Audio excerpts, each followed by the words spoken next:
Assalamualaikum warahmatullahi wabarakatuh. Pertama-tama, yang paling utama, marilah kita panjatkan puji beserta syukur kita kehadirat Allah Subhanahu wa Ta'ala. Karena atas rahmat, nikmat serta hidayahnya lah, alhamdulillah saya masih diberikan umur yang panjang.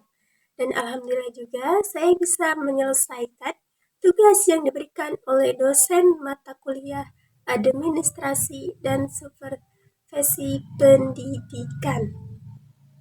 Tak lupa pula salawat beserta salam semoga tercurah limpahkan kepada junjungan kita Nabi Muhammad Sallallahu Alaihi Wasallam, kepada keluarganya, sahabatnya, tabi'at, dan tak lupa pula kita sebagai umatnya yang menanti-nanti syafaat di yaumil qiyamah nanti.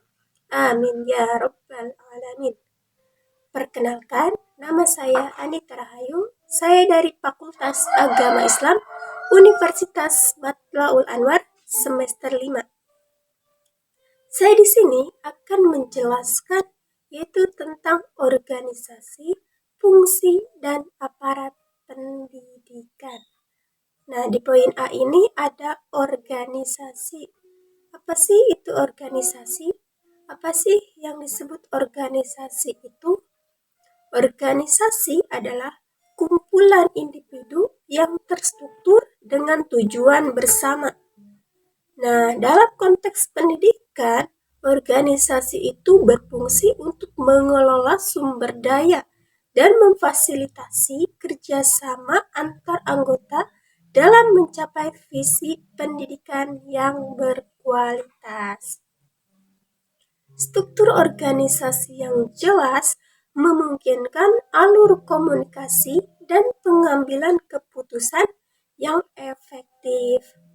Lalu di poin B ada tugas dan fungsi aparat pendidikan.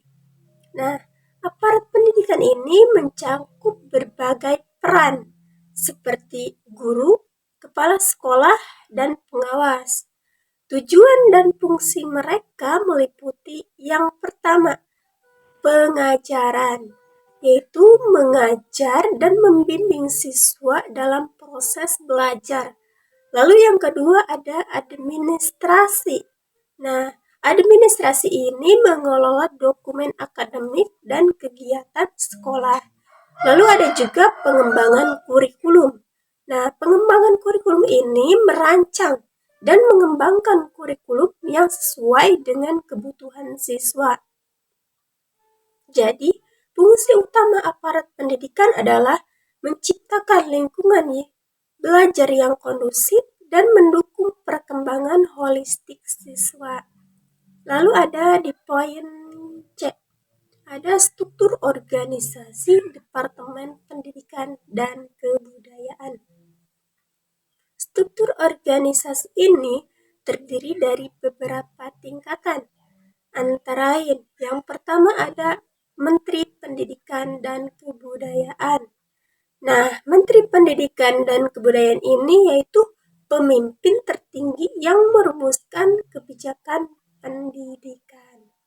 Lalu yang kedua ada Direktorat Jenderal.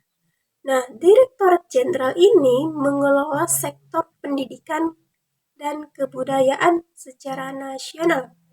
Ada juga Dinas Pendidikan Provinsi dan Kabupaten, yaitu bertanggung jawab atas pelaksanaan kebijakan di tingkat lokal, serta pengawasan terhadap sekolah-sekolah.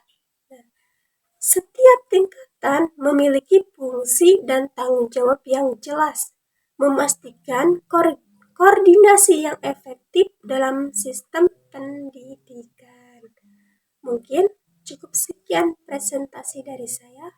Mohon maaf yang sebesar-besarnya apabila ada kesalahan baik dalam perkataan maupun dari segi penyampaian yang masih banyak kurangnya. Karena saya masih dalam proses pembelajaran, baik terima kasih.